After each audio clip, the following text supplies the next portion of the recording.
Aspirants, I am पायल।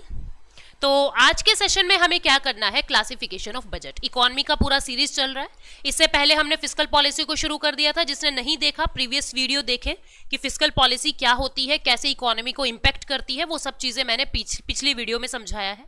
इस video में हम लोग बजट का क्लासिफिकेशन पढ़ेंगे। बजट भी फिस्कल पॉलिसी का हिस्सा है। लास्ट वीडियो में मैंने समझाया था क्यों इसको फिस्कल पॉलिसी का हिस्सा कहते हैं और फिस्कल पॉलिसी किसको कहते हैं, वो चीजें हम प्रीवियस वीडियो में समझ चुके हैं। आज की क्लास में हम लोग बजट का क्लासिफिकेशन पढ़ेंगे। आगे बढ़ने से पहले मैं आपको बता दूं कि परचम क्लासेस आप लोगों के लिए एसएससी जीए का कंप्लीट कोर्स लेके आया है, जिसके अंदर history, economy, polity, geography, science, static GK सब कुछ कवर होगा बहुत ही डिटेल्ड मैनर में। इकोनॉमी का सेक्शन मैं डील कर रही हूं, बाकी आप हमारी टीम को जानते ही हैं, ठीक है। अगर आप लोग सिर्फ इकोनॉमी पढ़ना चाहते हैं तो ओनली इकोनॉमी का कोर्स भी परचम ऐप पर अवेलेबल है, जिसको कंप्लीटली मैं करवाऊंगी। जीरो से लेके बिल्कुल हाई लेवल तक की तैयारी आप लोगों की हो जाएगी। ये कोर्स आप कोई स्टेट पीसीएस की तैयारी कर रहे हैं, आप एसएससी सीजीएल की तैयारी कर रहे हैं, या ग्रुप बी सी डी में से किसी भी एग्जाम की तैयारी कर रहे हैं, आपको ये वाली क्लासेस जो है बहुत बेनिफिशियल होगी। इसमें आपके सारे बेसिक्स कंसेप्ट जो है वो कवर हो जाएंगे, ठीक है। दोनों कोर्सेज पे अगर आप लोग कुछ एक्स्ट्रा डिस्काउंट लेना चाहते हैं, then use code PAYL10 to get 10% extra off. ये जो कोड है ये इकोनॉमी का कोर्स और जीए के कोर्स दोनों पे लगेगा। अगर आप लोगों की तैयारी हो गई है, ऐसा आपको लगता है, तो अपनी तैयारी को एक बार चेक कर लीजिए कि कितनी तैयारी हुई है। एसएससी टीयर 1 का टेस्ट सीरीज जो है, जिसके अंदर आपको 3800 प्लस क्वेश्चंस मिलेंगे, 60 मॉक टेस्ट मिल रहे हैं, 150 प्लस सेक्शनल टेस्ट मिल रहे हैं, आपको सेक्शन वाइज टेस्ट होंगे, 90 सेक्शनल प्रीवियस ईयर क्वेश्चन के बेस पे टेस्ट होंगे। तो इतनी सारी फैसिलिटीज आपको एक ही टेस्ट सीरीज में मिल रही है। परचम क्लासेस आप लोगों के लिए टेस्ट सीरीज अवेल करवा रही है। आप लोग परचम क्लासेस ऐप का डाउनलोड कीजिए, लिंक डिस्क्रिप्शन बॉक्स में है, ठीक है, और फिर अपनी टेस्ट सीरीज को अंजाम दीजिए। तो शुरू करते हैं अपनी क्लासेस कि आज की क्लास में हमको करना क्या है। हम लोगों को बजट का क्लासिफिकेशन पढ़ना है, ठीक है। किस तरीके से बजट को क्लासिफाई किया जाता है, बहुत आसान है लेकिन बहुत इंपॉर्टेंट है।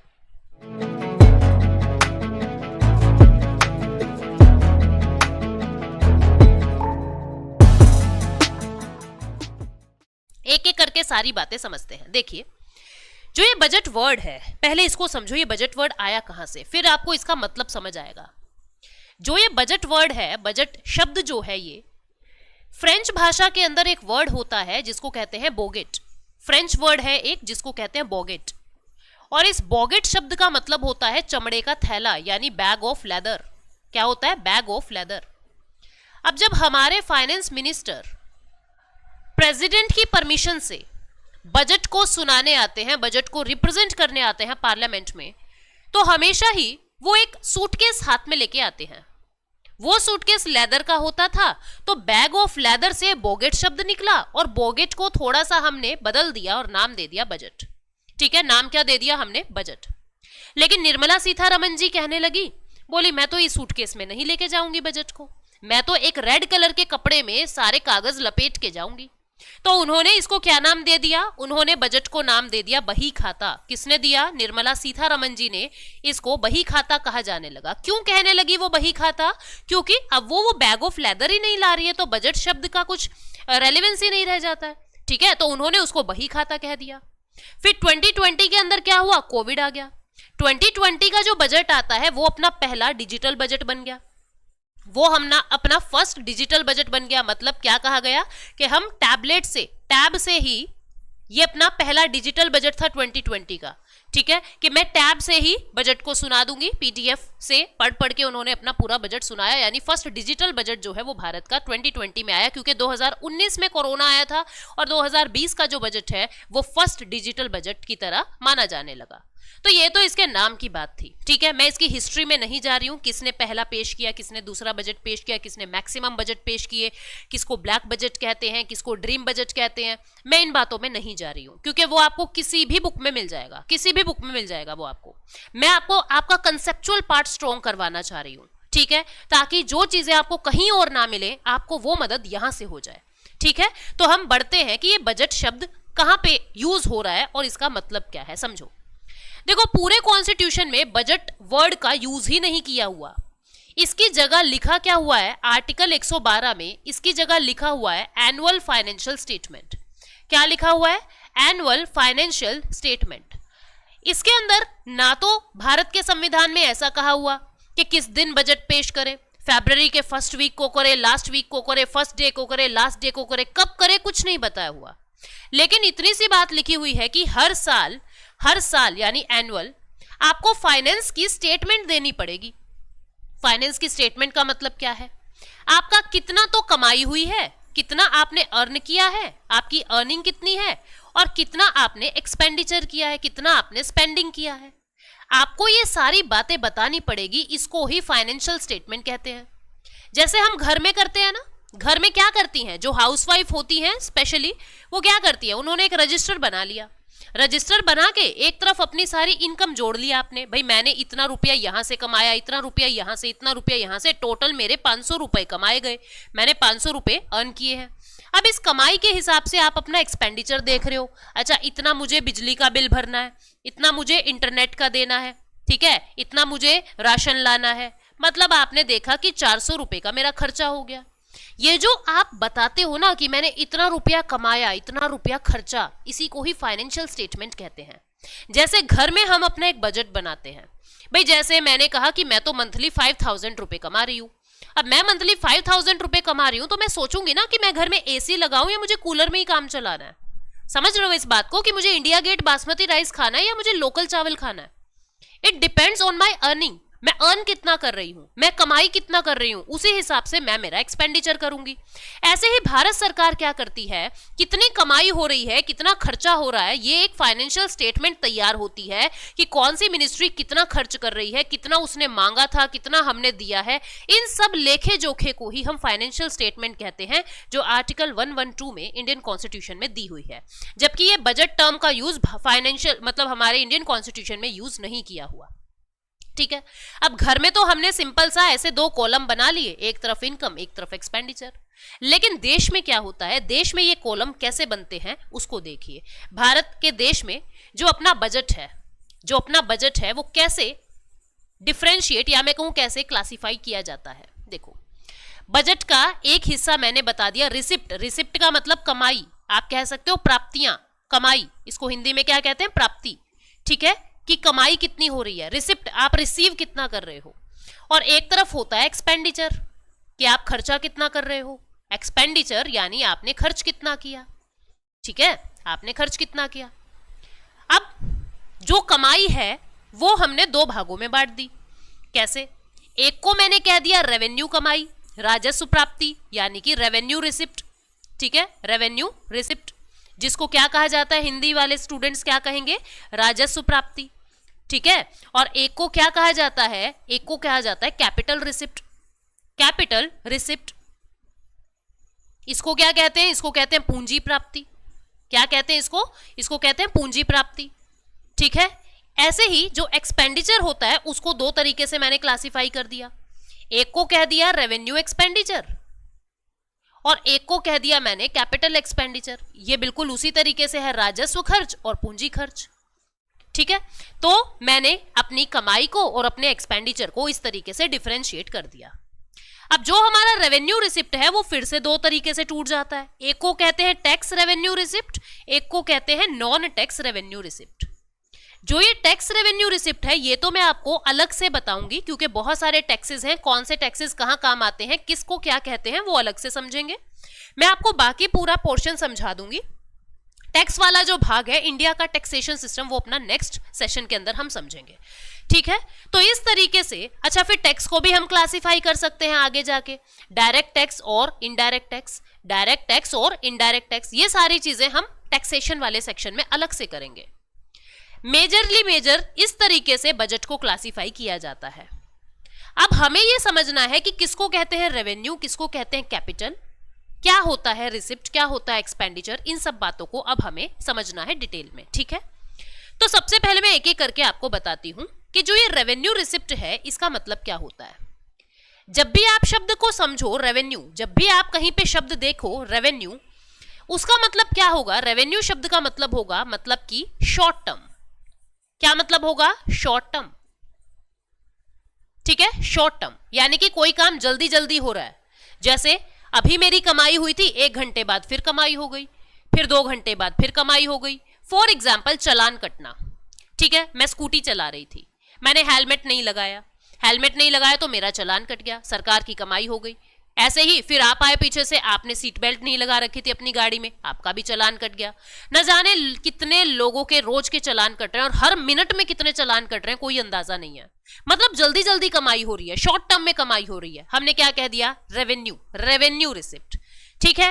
कैपिटल का मतलब क्या होता है? Long term. ये सब मैंने अपनी सहूलियत के लिए, शब्दों को समझाने के लिए इस तरीके से क्लासिफाई किया हुआ है। आपको किताबों में एसेट लायबिलिटी ऐसे करके बताएंगे, उसको भी समझेंगे, पर पहले इसको सिंप्लीफाइड मैनर में हम समझ लेते हैं, बच्चों की तरह समझ लेते हैं, फिर बड़ों की तरह पढ़ेंगे, ठीक है। तो कैपिटल शब्द जब भी देखो तो यानी लॉन्ग टर्म में कभी कभी कमाई हो रही है, आज हो गई, साल के बाद फिर होएगी, फिर 5-7 साल बाद फिर होएगी। जैसे मैं किसी से उधार मांग लाई, रोज थोड़ा ना उधार देगा कोई मुझे कि अब दे दिया, घंटे बाद फिर दे दिया, फिर दे दिया, ऐसे थोड़ा ना होता है। आप किसी को कॉल कर रहे हो, सामने वाले को पता लग जाए उधार मांगेगा, कॉल ही रिसीव नहीं करते, इवन ब्लॉक कर देते हैं। यही हकीकत है आज के टाइम की।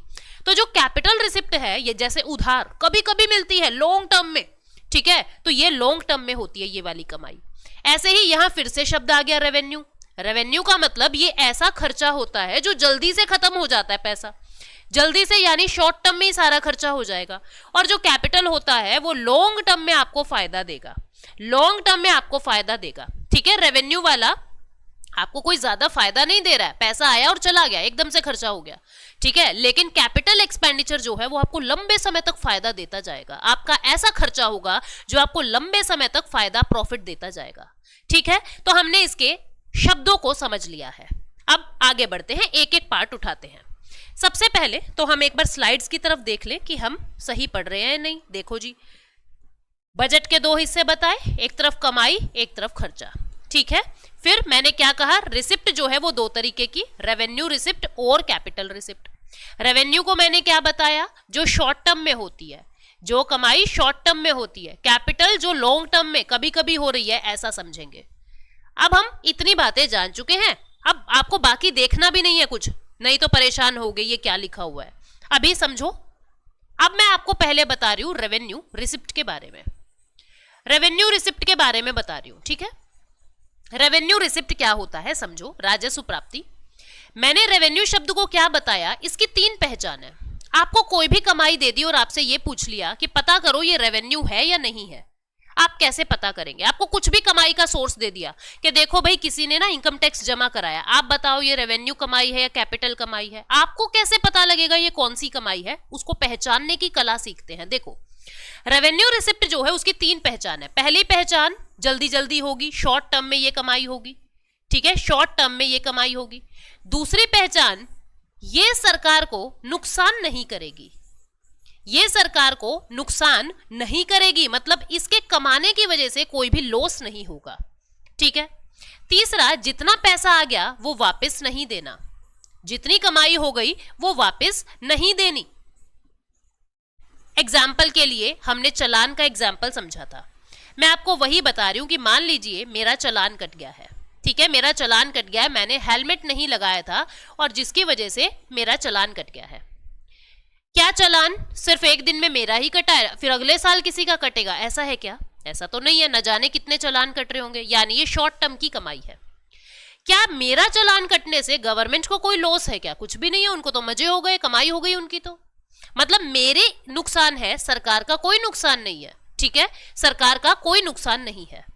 और मेरे चालान का पैसा, मैं अगले दिन ना 4 हेलमेट ओढ़ के चली गई, मैंने पुलिस वाले अंकल को कहा, मैंने कहा भैया देखो तुमने मेरे चालान काटा था, तुमने मेरा हेलमेट का चालान काटा था, आज मैं ना 4 हेलमेट ओढ़ आई हूँ, मेरा चालान प्लीज वापस दे दो। देंगे क्या वो कहेंगे मैडम लाए हो तो ओढ़ लो, अब तो गए पैसे खत्म, यानी कि वो पैसा वो वापस नहीं देंगे, वो पैसा वापस नहीं देंगे। क्लियर हुई बात? ठीक है। ऐसे ही मैं आपको और कोई एग्जाम्पल देती हूं। फॉर एग्जाम्पल जैसे सरकार ने ना किसी को लोन दिया था, सरकार ने किसी को लोन दिया था, ठीक है, और उस लोन पे अब सरकार को कमाई हो रही है ब्याज की, किसकी? इंटरेस्ट मिल रहा है सरकार को। सरकार ने लोन दिया था मान लो 1000 रुपए का, इस 1000 रुपए पे 50 रुपए एवरी मंथ ₹50 जो है इंटरेस्ट की कमाई हो रही है। क्या जल्दी जल्दी हो रही है? बिल्कुल जल्दी जल्दी हो रही है। पता नहीं सरकार रोज किसको कितने लोन दे रही है और रोज ना जाने कितने ब्याज के पैसे आ रहे हैं, है ना। तो इंटरेस्ट शॉर्ट टर्म में कमाई हो जाती है। क्या गवर्नमेंट को कोई नुकसान हुआ? नहीं हुआ। पैसे एवं भी तो पड़े थे, आपने लोन पे चढ़ा दिए, यानी अब आपको ब्याज की कमाई हो रही है। ये जो ₹50 है, इससे सरकार को कोई भी नुकसान नहीं है। और क्या ये ₹50 किसी को वापस देने हैं गवर्नमेंट को? नहीं, गवर्नमेंट के पैसे हैं, गवर्नमेंट की कमाई है, वापस नहीं देना।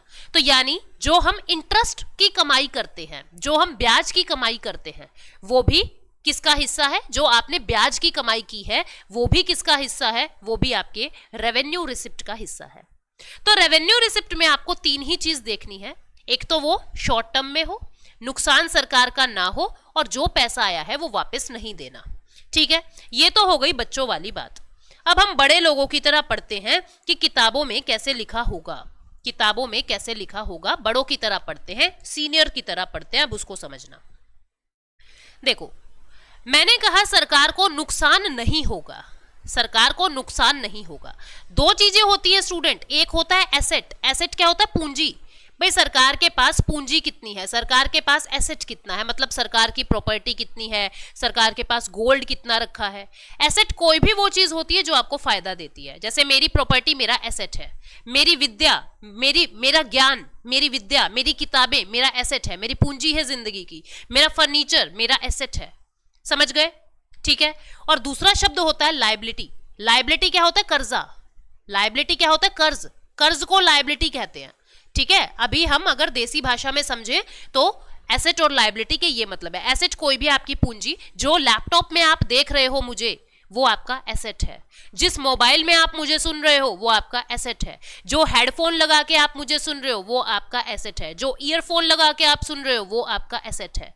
ठीक है, समझ आई बात? ठीक है, जिस टैब में मुझे सुन रहे हो वो आपका एसेट है। जिस घर में बैठे हो वो आपका एसेट है। जिस बेड पे बैठे हो वो आपका एसेट है। क्लियर हो गई बात? ठीक है, तो एसेट और लायबिलिटी 2 चीजें होती है। अब तुम एक बात को समझो, मैंने कहा सरकार को नुकसान नहीं होगा।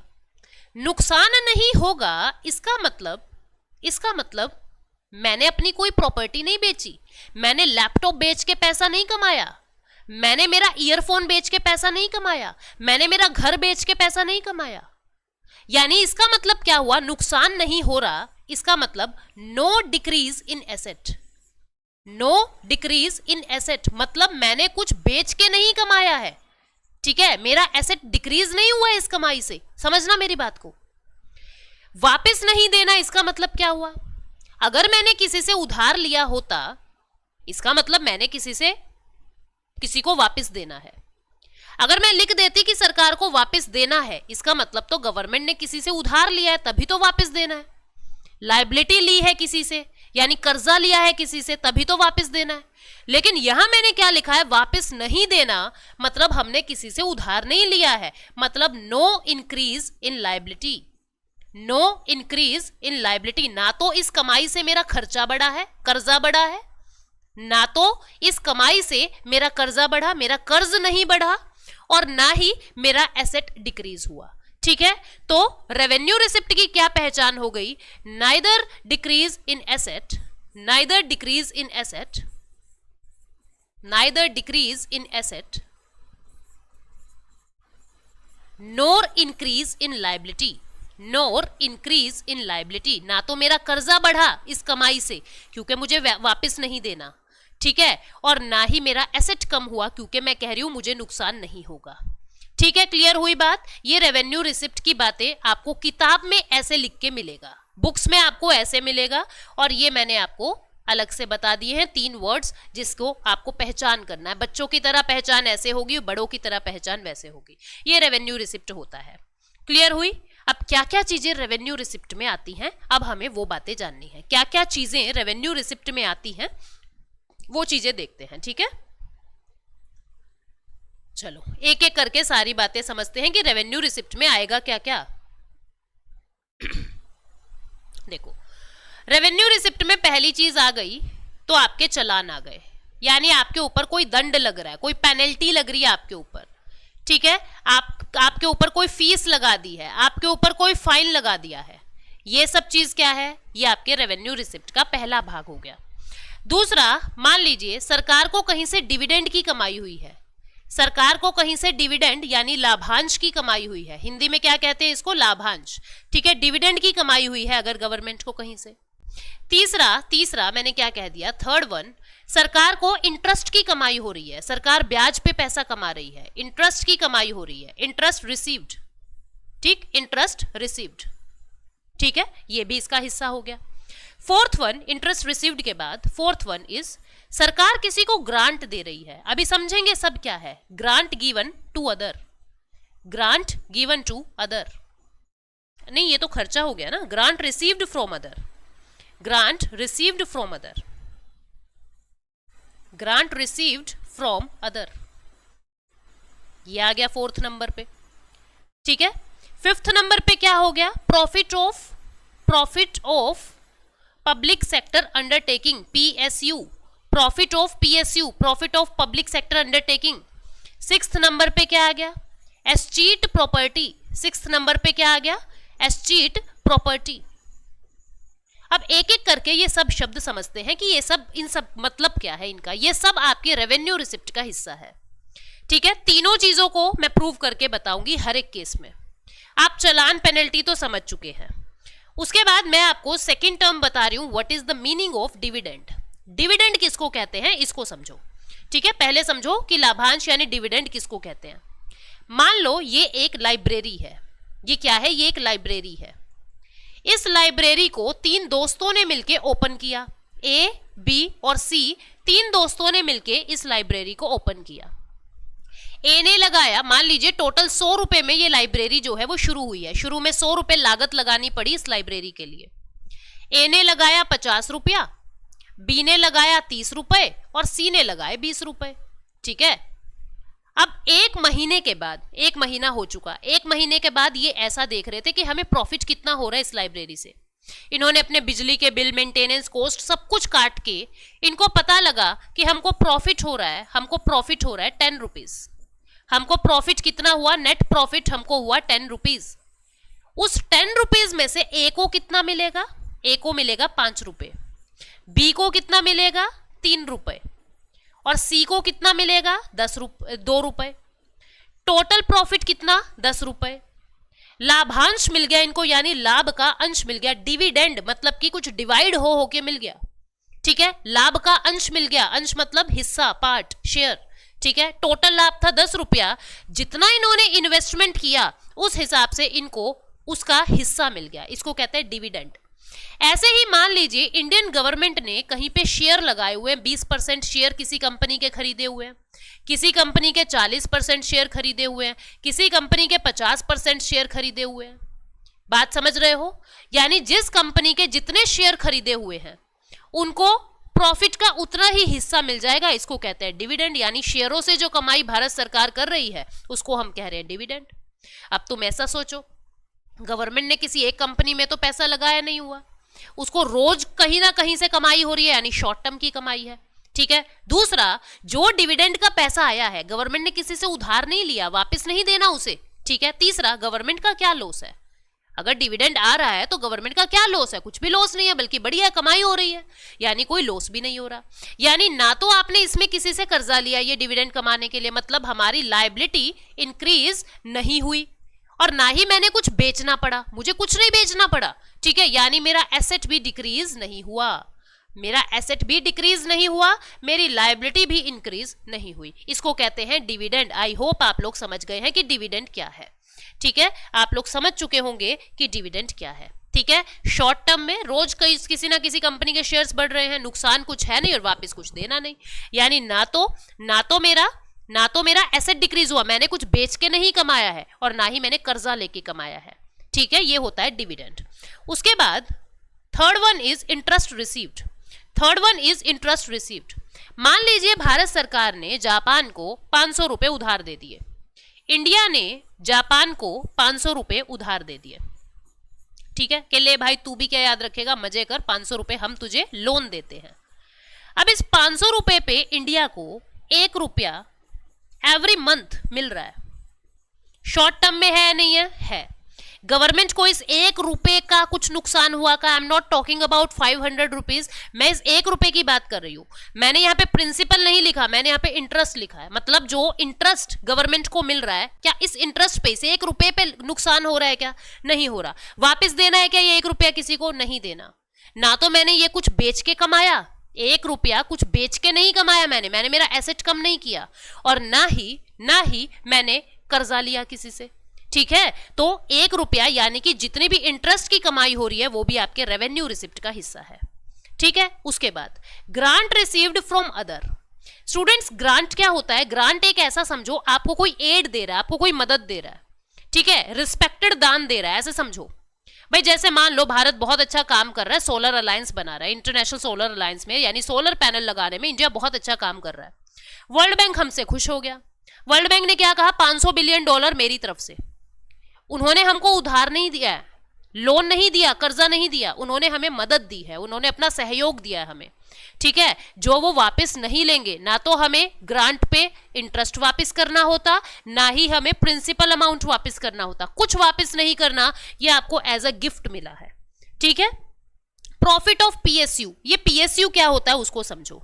पीएसयू किसको कहते हैं? Public sector undertaking. Public sector undertaking, public sector undertaking क्या होता है? पब्लिक सेक्टर अंडरटेकिंग, इसको समझो। कोई भी ऐसी कंपनी जिसके अंदर 51% से ज्यादा शेयर इंडियन गवर्नमेंट के हों, 51% से ज्यादा शेयर भारत सरकार के हों, या मैं कहूं 50% से ज्यादा शेयर इंडियन गवर्नमेंट के हों, उसको हम क्या कहेंगे? Public sector undertaking. जैसे Bharat heavy electronic limited, steel authority India limited, Indian oil corporation limited, ये सब क्या है? ये सब पीएसयू है, पब्लिक सेक्टर अंडरटेकिंग है। क्यों? क्योंकि इन कंपनीज के अंदर 50% से ज्यादा शेयर इंडियन गवर्नमेंट के लगे हुए हैं, इसलिए इनको क्या कहते हैं? पब्लिक सेक्टर अंडरटेकिंग कहते हैं। और इनसे जितनी भी प्रॉफिट गवर्नमेंट को हो रहा है, ये क्या है? ये सरकारी दुकानें हैं, आप ऐसा समझो। इन दुकानों से जितनी भी कमाई भारत सरकार को हो रही है, उसने कुछ बेच के नहीं कमाई है। ठीक है, उसने किसी से लोन लेके नहीं कमाया ये पैसा, उसने अपनी शॉप से कमाया, उसने अपनी कंपनी से कमाया भारत सरकार ने। ठीक है, इसे कहते हैं प्रॉफिट ऑफ पीएसयू। वापस नहीं देना है, ना तो लायबिलिटी इंक्रीज हुई, ना ही एसेट डिक्रीज हुआ। क्लियर हो गया? ये वाला पॉइंट भी हमें आई होप क्लियर हो गया है। ये भी हो गया profit of PSU. Now what is the meaning of estate property? Estate property क्या होता है? मान लीजिए मैं हूं, ठीक है, मैंने मेरी जिंदगी में बहुत सारी मेहनत की और बहुत सारा पैसा कमा लिया। पैसा कमा के बहुत सारी प्रॉपर्टी, बहुत सारा एसेट्स भी मैंने जोड़ लिए हैं, बहुत सारा सोना जेवर और प्रॉपर्टी, प्लॉट व्लॉट बहुत सारे हैं मेरे। और एक दिन मैं मर जाती हूँ, ठीक है, मेरा आगे पीछे कोई भी नहीं है, मैं लावारिस हूँ ऐसा मान के चलो। ठीक है, मैं समझाने के लिए बोल रही हूँ। अब क्या होगा? मेरा कोई विल लेने वाला नहीं है, मेरा कोई उत्तराधिकारी नहीं है। ठीक है, अब क्या होगा? उस सारी प्रॉपर्टी को इंडियन गवर्नमेंट ले लेगी, उस सारी प्रॉपर्टी को इंडियन गवर्नमेंट ले लेगी। इसको क्या कहते हैं? एस्टीट प्रॉपर्टी। ठीक है, मरी तो मैं मरी, मरी तो मैं मरी, गवर्नमेंट का कुछ नहीं गया, उनका कोई नुकसान नहीं हुआ।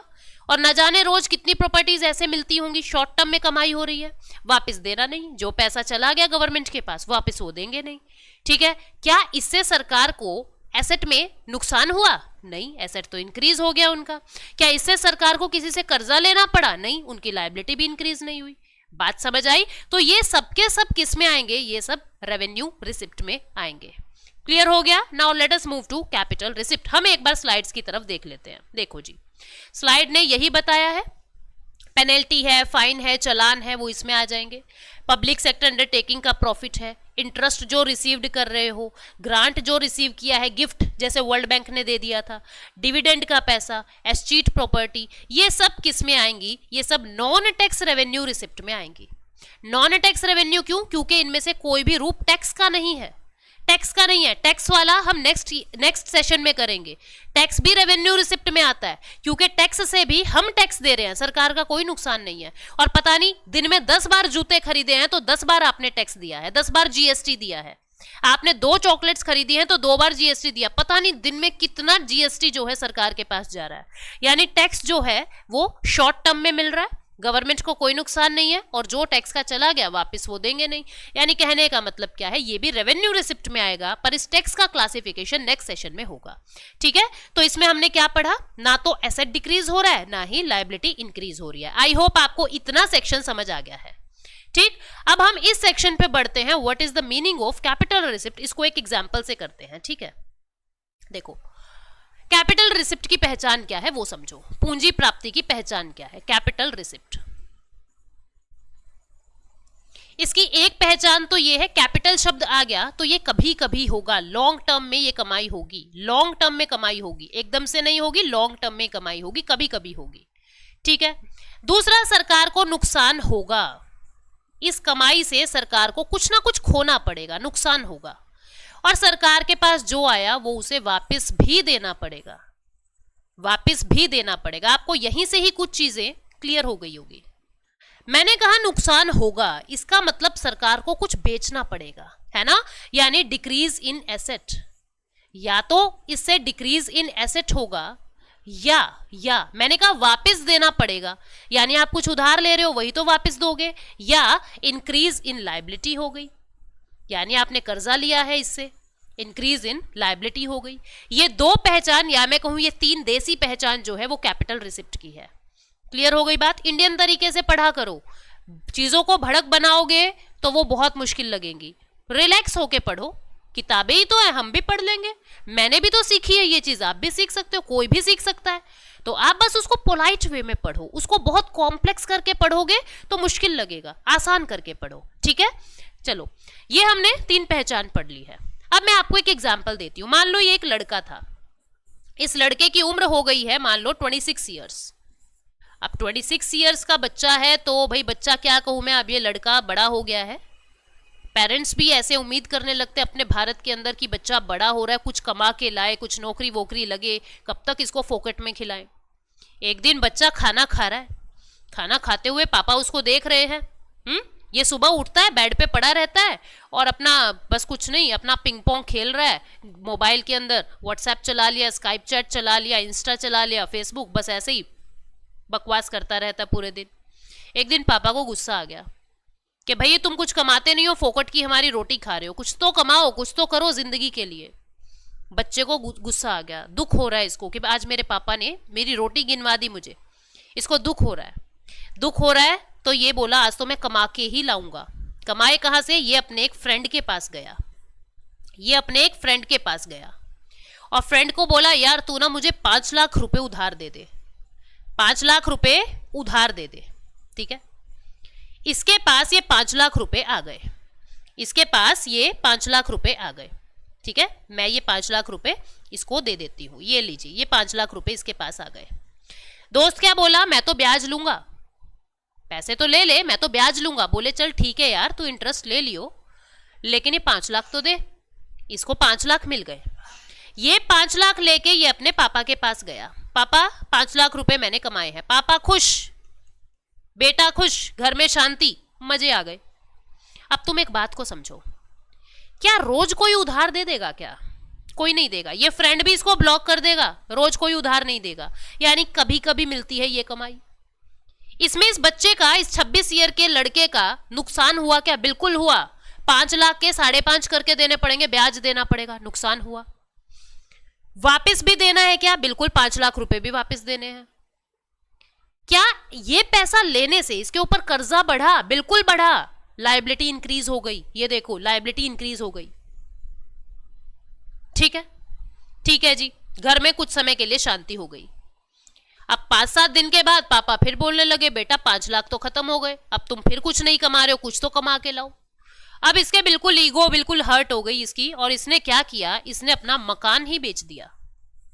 इसने अपने मकान के पेपर बेच दिए, अपना घर ही बेच दिया इसने। ठीक है, घर जो है वो बेच दिया और वो 1 करोड़ रुपया पापा को ले जाके दे देता है। लो पापा, कमाई की है मैंने 1 करोड़ रुपया। पैसा तो आ गया 1 करोड़, पर क्या इसका एसेट नहीं चला गया?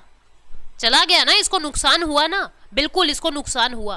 क्या रोज घर बेचोगे क्या? नहीं, कभी कभी होता है ये काम, नुकसान होगा, नुकसान होगा। यानी कहने का मतलब क्या है, इसका एसेट डिक्रीज हो गया, इसका एसेट डिक्रीज हो गया। या तो लायबिलिटी इंक्रीज हुई जब उधार लाया, या जब घर बेच के कमाई की तो इसका एसेट डिक्रीज हो गया। ऐसे ही भारत सरकार जब ऐसे कमाई करती है, या तो किसी से उधार ले रही है, या अपनी कंपनी बेच रही है, डिस इन्वेस्टमेंट कर रही है, विनिवेश कर रही है, मतलब अपने शेयर किसी और को बेच दिए कि ले पकड़, मेरे इसमें 70% शेयर थे, तू ले ले, अंबानी ये तू खरीद ले और मुझे पैसा दे दे, एयरपोर्ट अथॉरिटी ऑफ इंडिया तुम ले लो हमें पैसा दे दो, फलां कंपनी तुम ले लो हमें पैसा दे दो। इससे सरकार की कंपनीज जा रही हैं, इससे सरकार का एसेट जा रहा है, इससे सरकार की प्रॉपर्टी जा रही है। बात समझ आई? यानी कैपिटल रिसिप्ट में क्या क्या आ जाएगा? कैपिटल रिसिप्ट में दो चीजें आ जाएंगी। एक तो आ गया क्या, यहीं पे मैं लिख देती हूं, कैपिटल रिसिप्ट में एक तो आ गया बोरोइंग, जब सरकार किसी से उधार ले रही है, जब सरकार ने किसी से लोन लिया, जब सरकार ने किसी से लोन लिया, प्रिंसिपल अमाउंट की बात हो रही है यहां, जब सरकार ने किसी से लोन लिया, ठीक है। और दूसरा, जब सरकार ने अपनी कंपनीज बेची यानी डिस इन्वेस्टमेंट कर दिया। डिस इन्वेस्ट, इन्वेस्ट का उल्टा डिस इन्वेस्ट, आप अपने शेयर्स किसी और को बेच रहे हो। जैसे इस बच्चे ने अपना घर बेच के कमाई की, ऐसे ही भारत सरकार ने ये कमाई की, तो इससे एसेट डिक्रीज हुआ, यस एसेट डिक्रीज हुआ, या लायबिलिटी इंक्रीज होगी, यस इस केस में लायबिलिटी इंक्रीज हुई, इसलिए दोनों ही कैपिटल रिसिप्ट के हिस्से हैं। आई होप आपको समझ आ गया है कि कैपिटल रिसिप्ट किसको कहते हैं। एक बार अपनी स्लाइड्स को देख लेते हैं। कैपिटल रिसिप्ट या तो लायबिलिटी में इंक्रीज हो रहा है या एसेट में डिक्रीज हो रहा है, ठीक है। देखो, लोन रिसीव हुआ कहीं से, आपने उधार लिया है, बोरोइंग लिया है, या आपने डिसइन्वेस्टमेंट किया है, तो ये आपका पूरा हो गया है रिसिप्ट वाला पार्ट। अब हम चलते हैं एक्सपेंडिचर वाले भाग पे, जो बहुत ही आसान है, revenue expenditure and capital expenditure, ठीक है। चलो जी देखते हैं। अब फिर से वही शब्द आ रहे हैं आपकी आंखों के सामने। क्या शब्द है? एक्सपेंडिचर, खर्चा। अब सरकार खर्चा कहां से करेगी? कमाई तो कर ली। एक्सपेंडिचर दो तरीके का होता है, एक को कह दिया मैंने रेवेन्यू एक्सपेंडिचर, मतलब जो पैसा आया वो चला गया, एकदम से चला गया। Short term, revenue means short term. Capital expenditure long term तक फायदा दे रहा है, लॉन्ग टर्म तक फायदा दिया, ठीक है, लॉन्ग टर्म तक फायदा दिया कैपिटल एक्सपेंडिचर। अब इसको भी हम एक एग्जाम्पल से समझते हैं। समझो भाई, एक एग्जाम्पल से समझो।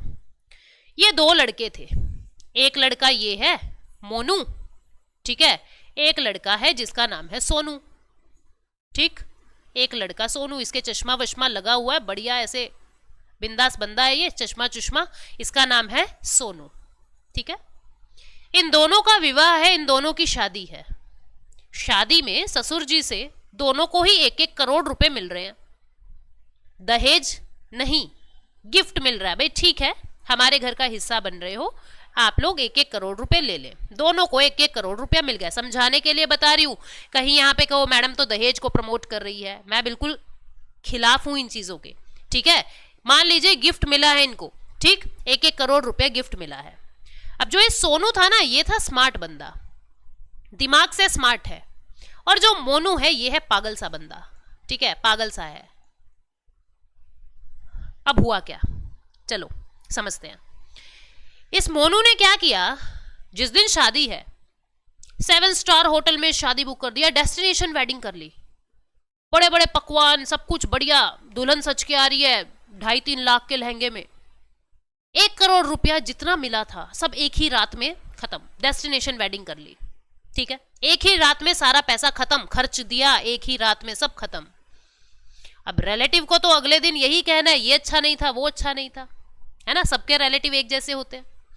सोनू ने क्या किया, उस 1 करोड़ रुपए से फ्लैट खरीद लिया, जमीन खरीद ली, यानी लैंड खरीद ली, या मैं कहूं कोई फ्लैट खरीद लिया, और जाके कोर्ट मैरिज कर ली। कोर्ट मैरिज कर ली, 25-30 हजार रुपए में कोर्ट मैरिज कर ली, और पैसों में इसने लैंड या फ्लैट खरीद लिया। खर्चा उसने भी किया, खर्चा उसने भी किया, लेकिन उसका खर्चा ऐसा है, शादी तो दोनों की हो गई, इसने कोर्ट मैरिज कर ली, उसने डेस्टिनेशन वेडिंग कर ली, भाई वाइफ तो दोनों के घर आ गई ना, लेकिन इसने स्मार्ट खर्चा किया। इसने कैसा खर्चा किया, जिससे लैंड और फ्लैट मिल गया इसको, और लंबे समय तक उस लैंड की जमीन की कीमत बढ़ रही है, उसका इंटरेस्ट कमा रहा है, उसका रेंट खा रहा है बैठ के, ठीक है।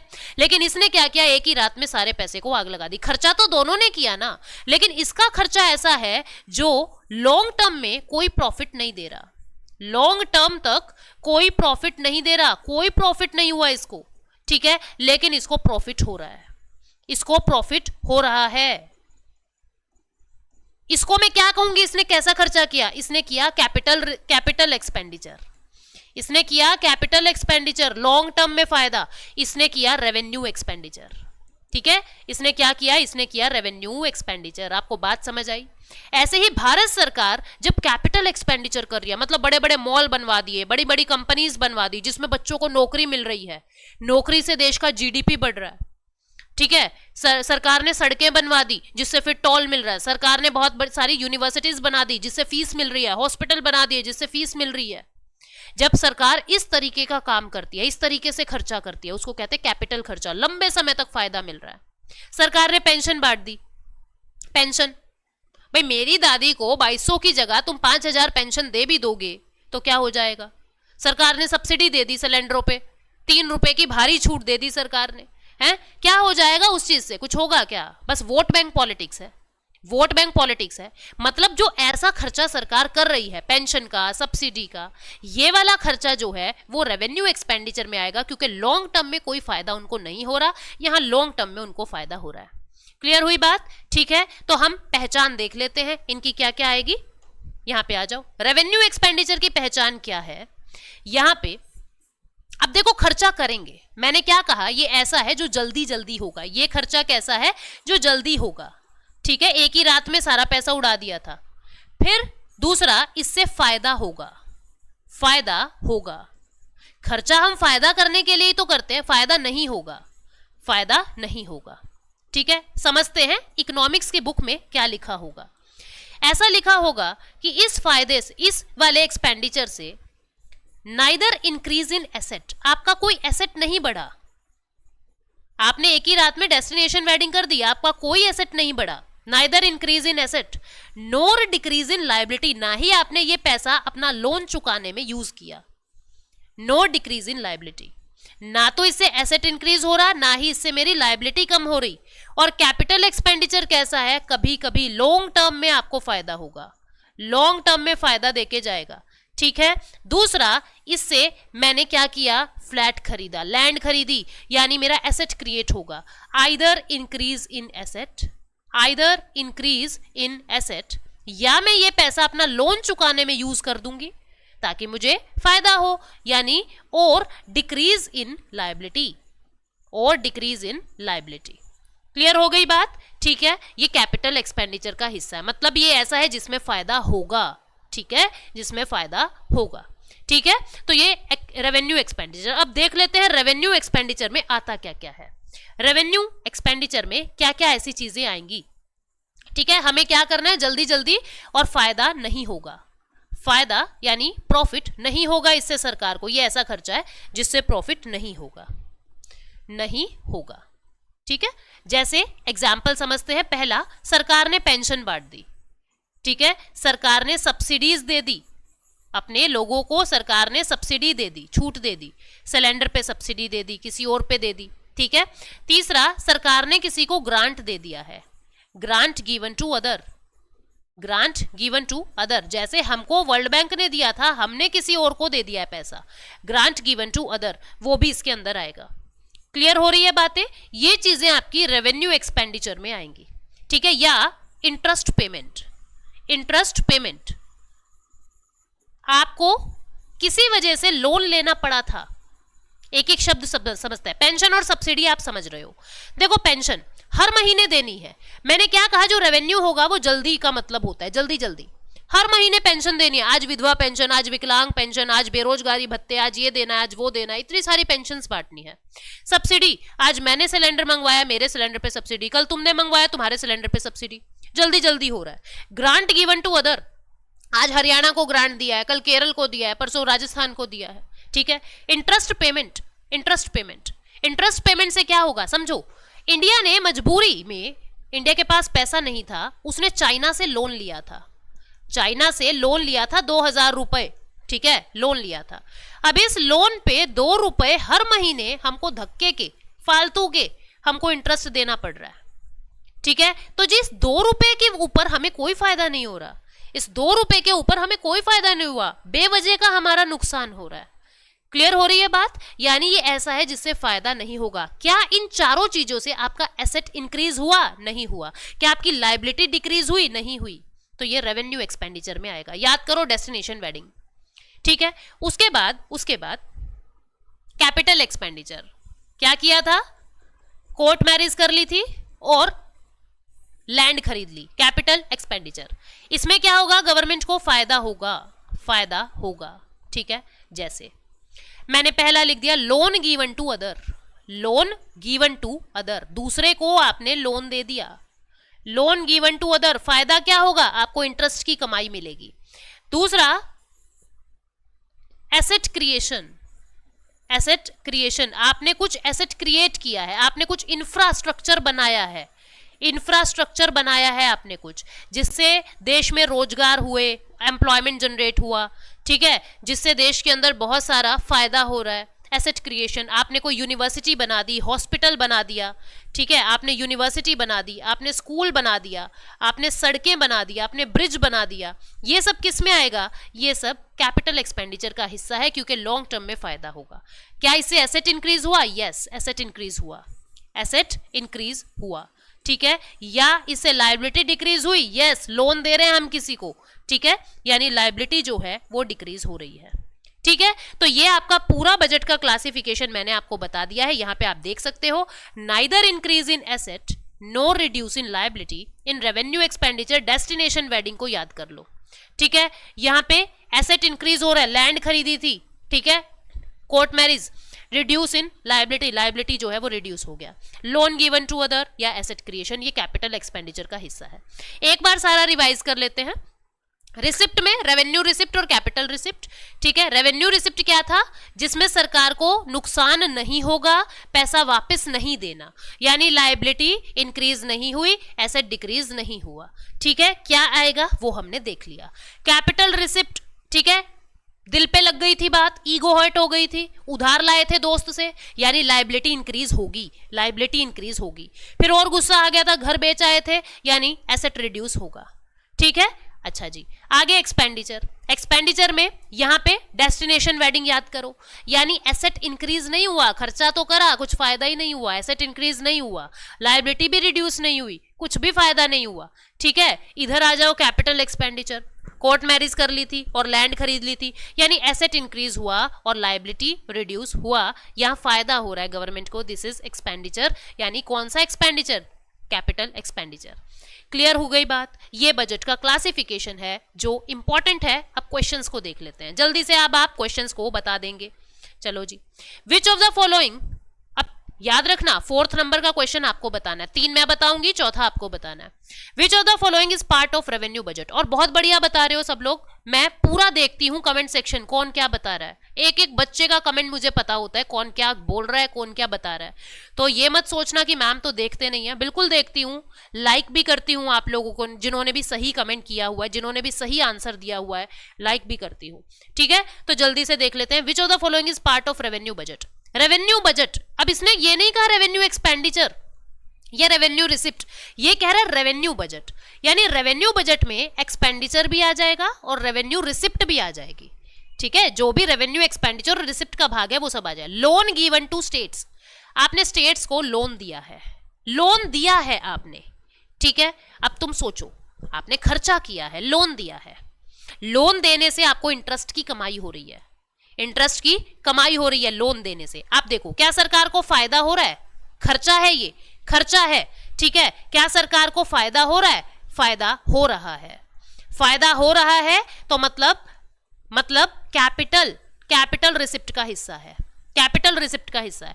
इंफ्रास्ट्रक्चर डेवलपमेंट, एसेट क्रिएट हो रहा है, एसेट क्रिएट हो रहा है, फायदा हो रहा है, क्या आ जाएगा? कैपिटल रिसिप्ट का हिस्सा आ जाएगा। मैंने तो रेवेन्यू बजट का पूछा है, ठीक है। Income tax received, income tax मिला है, सरकार को कोई नुकसान नहीं हो रहा, जल्दी जल्दी कमाई हो रही है इनकम टैक्स की, यानी ये रेवेन्यू रिसिप्ट का हिस्सा है। Pension given to old age, pension जल्दी जल्दी खर्चा हो गया, जल्दी जल्दी खर्चा। डेस्टिनेशन वेडिंग जल्दी जल्दी, यानी रेवेन्यू एक्सपेंडिचर का हिस्सा है। उसने पूछा रेवेन्यू बजट, यानी ये दोनों मेरे रेवेन्यू बजट का हिस्सा है, यानी आंसर क्या आ जाएगा? 3 और 4, ठीक है, 3 और 4, ठीक, क्वेश्चन नंबर 2 पे चलते हैं. What is this? Which of the following is part of capital expenditure? याद करो, कैपिटल एक्सपेंडिचर यानी लैंड खरीदा था, कोर्ट मैरिज कर ली थी, यानी या तो एसेट इंक्रीज होगा या लायबिलिटी रिड्यूस होगी, दोनों में से एक काम होगा, यानी सरकार को फायदा होगा. सरकार को फायदा होगा. देख लेते हैं किससे फायदा हो रहा है. सब्सिडी देने से फायदा है क्या? नहीं. ग्रांट देने से? नहीं. लोन देने से? यस. लोन देने से फायदा है, इंटरेस्ट की कमाई हो रही है. आंसर क्या आ जाएगा? सी. ठीक है, आंसर क्या आ गया? C. Question number 3, identify correct about revenue expenditure. अब याद करो, रेवेन्यू का मतलब क्या हो गया? जल्दी जल्दी. एक्सपेंडिचर जल्दी, एक ही रात में खत्म कर दिया. एसेट इंक्रीज होगा क्या? नो. एसेट इंक्रीज नहीं होगा. एसेट इंक्रीज नहीं होगा. लायबिलिटी डिक्रीज हुई थी क्या उस इंसान की जिसने एक ही रात में पैसा खत्म कर दिया था? नहीं. लायबिलिटी डिक्रीज नहीं होगी. ढूंढ लो कहां है. Neither increase in asset no decrease in liability. ये रहा answer C. Neither increase in asset no decrease in liability. Clear हो गया? अब दिमाग लगाओ, शांति से सोचो और क्वेश्चन नंबर 4 को तुम्हें बताना है कि इनमें से रेवेन्यू रिसिप्ट के लिए क्या सही है. रेवेन्यू रिसिप्ट एसेट लायबिलिटी पे क्या इफेक्ट पड़ रहा है? रेवेन्यू यानी जल्दी जल्दी, रिसिप्ट रोज जल्दी जल्दी मिल रहा है, चालान कट गया, सरकार को कोई नुकसान नहीं हो रहा, जितना पैसा आया वापस भी नहीं देना. ठीक है, आपको बताना है आंसर क्या आएगा. आई होप आपको इस सीरीज का बहुत हेल्प आप लोगों को मिल रही है और आपके कंसेप्ट्स जो हैं और स्ट्रॉन्ग होते जा रहे हैं. Thank you so much. Take care. Bye bye.